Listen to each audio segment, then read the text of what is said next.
And to that, I say, well, not now, but just ask David Cameron in the UK how that went when he was making similar calculations on and when he called a Brexit vote.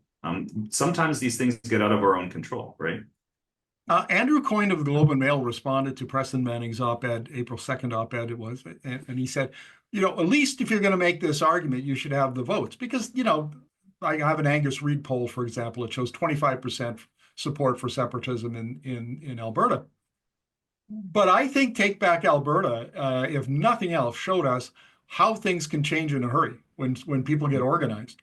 And I would imagine that's the fear here, is that sure, there might be only 25% support for separatism now, but Preston Manning gets behind it, the premier gets behind it, their machines get behind it, and 2 years from now, maybe that's 35 or 40% or more. Is that the worry here?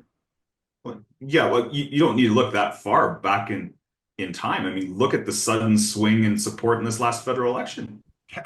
Swung 20 points, right? So, and what drives that is not policy debates. So we could talk about the ins and outs of what it would take to separate and the impact it would have on the economy. By the way, that's what's missing from this discussion so far, is that in the lead up to the 95 and after, for decades after the 95 referendum in Quebec, investment in that province dried up because it was such an unstable community. But we won't get into discussions about that. It'll come down to identity politics. It'll come down to fundraising, and it'll come down to grassroots support. Again, something that the premier has taken steps to making easier for groups like Take Back Alberta to dominate those kinds of discussions.